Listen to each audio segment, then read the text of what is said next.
Hello, I'm Jim, and I'm gonna be explaining like edge counting for 323 on the 4x4.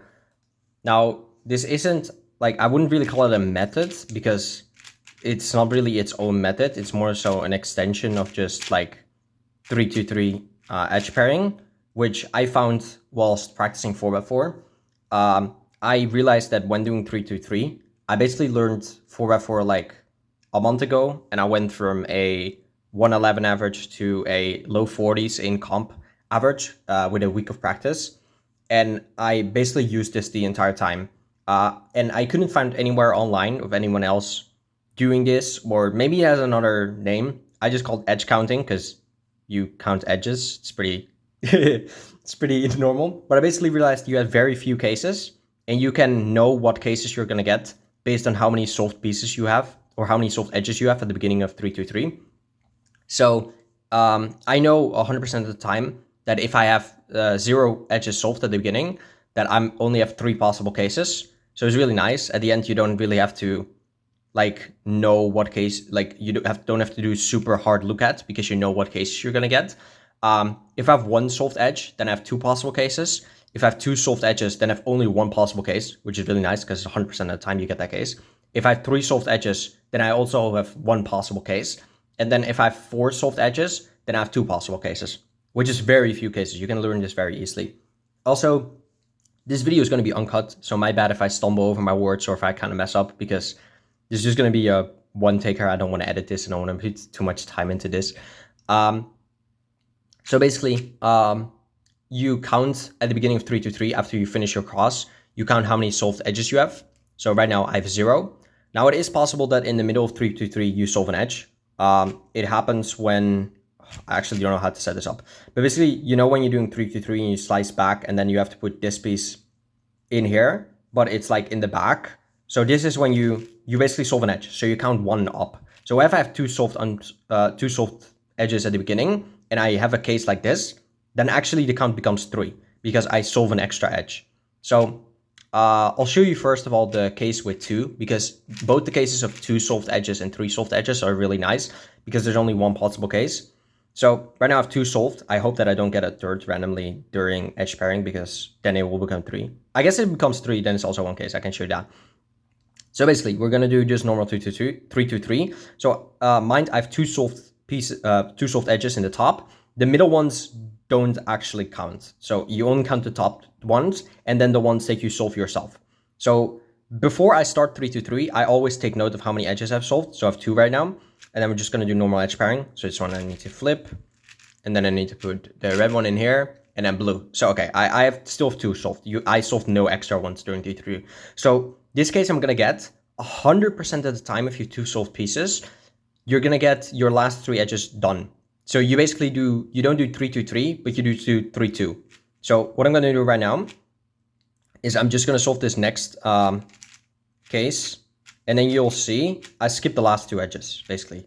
Like I just skipped the next edges, which is really nice. This is a really nice case because after you're done your normal and then you face this way with the 2 edges, you only have to do like 1 swap and all your edges are solved, which is really nice. Okay, I'll show you the case with 3 as well. And I'll put in the description of this video, I'll put like all the possible cases which you can get. So I don't know if I'm stupid. Maybe this is like a goated new strategy, or maybe this already exists and I don't know the name, because the name I gave it is basically just edge counting, because you count edges. It's pretty obvious. But I don't know if this already exists somewhere. I tried to search for it online and I found it nowhere. But maybe it has like a different name, so I can't find it or something. But definitely tell me if it does. So I'm gonna give myself 3 edges, so I can show you the other one with 100% certainly which case it is gonna be. Because it's kind of annoying when you have 0 or 0, because it's 3 possible cases. And then if it's 1, it's 2 possible cases, and if it's 4, it's also 2 possible cases, which are kind of annoying because you still don't know with 100% certainty. So I'm just gonna give myself 3 solved edges here. So I'll just solve 1 edge. Like basically, this is just gonna be if I got this in a normal solve. So I right now have 3 solved edges, and I hope I don't get a 4th one during 323, which would be kind of annoying. But yeah, so at the beginning of 323, I just finished my cross. I have 3 solved edges. I'm just gonna do normal edge pairing. So I slice this one back, put put that in. And actually, I'm gonna get 4 here, which okay, this is a really weird cases, but this can also happen when you have your last piece, which goes back. That also just solves an extra edge, so then you have to count 4 as well. I forgot about that. This is a really weird case where I skipped like all the edges, which normally like never happens. But a case for 4. So 4, you have 2 possible cases, which is this one where everything is solved, or these 2 are flipped at the end, or this one plus a top one is flipped at the end. So I have 4 and I skipped everything because I sliced this one back at the end and it solves an extra edge, so you have to count 1 extra. Yeah, so if you have 4, the 2 possible cases are you get a flip on top and like your last edge is flipped here, or you get you skip all the edges. So 4 isn't that bad as well. But yeah, I solved an extra edge at the end, which count 1 extra. So I'm just gonna solve 3 again because I want to show you the case with 3 because this is 100% one case. So yeah, the only thing which you can get extra edges from is either you solve one in the middle of 3 to 3, or when you slice back at the end, and then you count 1 extra basically. So I have 3 again, and I hope I don't get an extra one randomly because I just want to show you the 3 case. So the case with 3 is 100% of the time I'm gonna get a flipped piece in the end. All right, so you don't have to search for pieces. You just know you're gonna get a flip at the end. So I'm just gonna do normal 3 to 3 here. Blue, this one, and then this one. And if I slice back, I don't have a solved piece, so I don't have a 4th one. And you can see I have a flip at the end. So I knew I was gonna get a flip at the end. And I don't know the algorithm to solve this flip from here, so I just inserted, do that and go back. But yeah, because I had 3 solved edges at the beginning and I counted those 3, I knew I was gonna get a flip at the end. So yeah, again, I don't know if other people like know this exists or whatever, or maybe this is just like common knowledge and it's like muscle memory that you know what cases you're gonna get. I don't know. There's very few cases. You can learn them very easy. And I don't know if I'm a genius or an idiot, basically.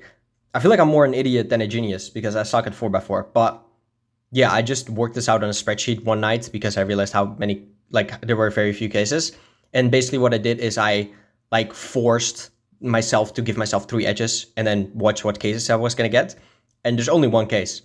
And yeah, again, 2 is the best because 2, you just skip your last 3 edges. So if you count 2 edges, like that's what I was saying earlier, is even if you don't learn this, like remember every single time you have 2 solved edges, just know you're going to skip your last 3 edges. Don't be surprised by it because it's just going to happen. So again, I have 2 solved pieces here. I'm just going to do normal 3 to 3. So this solves actually my first piece. I'm not going to outsert it. Yeah, so actually, when you have 1 and you notice that you have a second one, then always outsert that one because then you have 2 and 2 only gives 1 possible case, which is like the best case.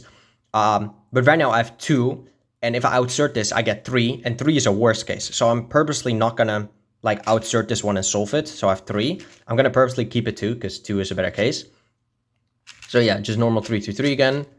And then you can see I'm going to skip my last edges again. Oh, actually, I'm going to get a flip here because I solved an extra one in the middle of it. There was like a flip is here. So yeah, you can also just like in the middle of 3 to 3, when you do your first slice move, you can solve an extra edge, which you outsert, and then you get 3. But yeah, I had 3 edges here, and then I solved this one, and I get a flip again because I had 3 edges. But yeah, no. Again, just like remember, if you have 3 or if you have 2 solved edges, then you only have 1 case basically, which is just like awesome. So again, 2 pieces here. Just normal 3 to 3 here. Where the heck's my piece? Okay, there it is. I'm an idiot. And then yeah, I'm gonna skip my last edges here. Boom, like that. So 2 again. I love 2 edges. 2 edges is the best. But yeah, that basically is my rambling. So I don't know if it's better to say now what all the cases are. Okay, yeah, I'll just do it. So if you have 0 solved edges, you either get you get 3 possible cases. The first case is you do totally normal 3 to 3 edge pairing. Then the second possible case is if you slice back it can set up a flip with a piece in the top layer.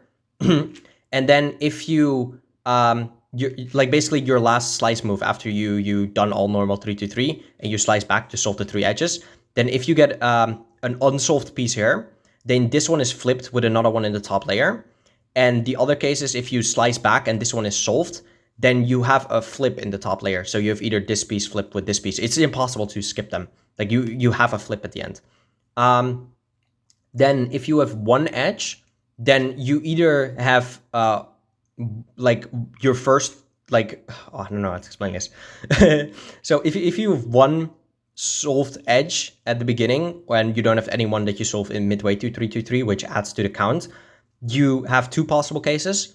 The first case is you have two flips. So you have like 4 unsolved edges and they're both flipped with each other. Like you have 2 flips. So these 2 are flipped and these 2 are flipped, for example. And the other possible case for one edge solved is that you have one normal 3-2-3. So you basically have this one unsolved and you do normal 3-2-3 like that. And then your next piece is flipped. All right. And then if you have two solved edges at the beginning, you have 100% of the time you have one case, which is you skip your last 3 edges. So that's the best case. Then if you have 3 solved edges, you only have a flip on the end. So you have 100% of the time you have this piece flipped with a piece in the top layer.